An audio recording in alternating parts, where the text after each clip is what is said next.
Okay, 3-day whirlwind perfume tour of Rome, let's go. Starting with the touristy activities, I arrived at noon and walked to the Pantheon and Chiesa San Ignacio de Loyola and then the court bar overlooking the Colosseum. For my first full day, I took a Vespa tour to have a little Lizzie McGuire moment and get the lay of the land. Next, I went to the TikTok famous Charm Bar and had necklaces and bracelets made for my family and my friends. Then it was time for the whole reason that I was in Rome.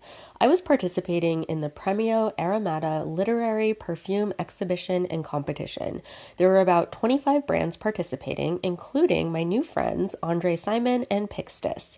This was the opening night party, and I was so excited to be around other people who are also inspired by literature and to see how their perfumes also capture the essence of their selected literary passages. There was a Dracula perfume and a lot of other fun stuff.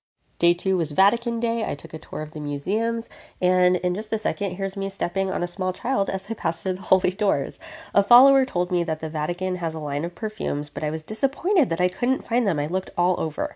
And then when I was leaving in a separate building, they had a pharmacy, and that's where they are. Their standard line is all inspired by the gifts from the wise men, and there are 2 limited edition perfumes for this year's Jubilee.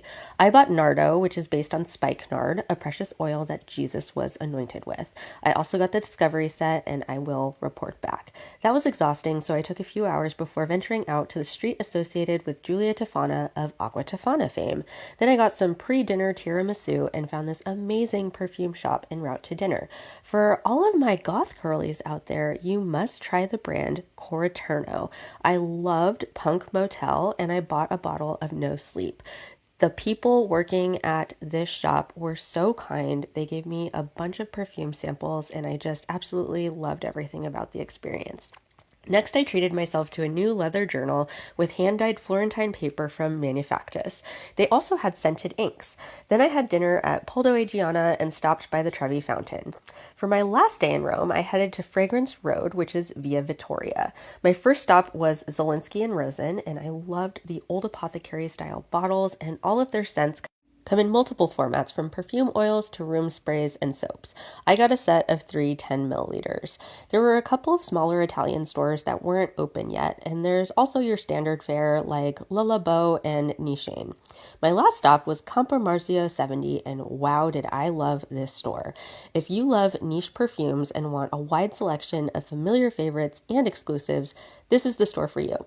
There are several locations throughout Italy, but the Via Vittoria location was the one that I visited. Please don't ask how much money I spent. In my defense, I was buying some perfumes for some friends, and myself, arguably my best friend, but it was a good time. I had a few hours before I had to head back to the perfume exhibition for the award ceremony, so I stopped at the site where Julius Caesar was murdered, and guess what? It's a cat sanctuary now. The exhibition was in the Trastevere and was open to the public, so people were coming in to sniff and participate in various perfume talks. And I'm not sure how this happened, but my perfume, Sylvia, her Blackened Fig, won the grand prize, and the award was this rad trophy and a 2-night stay in Tuscany in October, so I'm going back, yay! I was shocked and ended up wandering the streets of Rome until I found pizza and Prosecco, and me and my trophy went out to dinner. The next morning, I said goodbye to Rome and caught a train to Florence. Look out for part 2 for the perfume scene in Florence.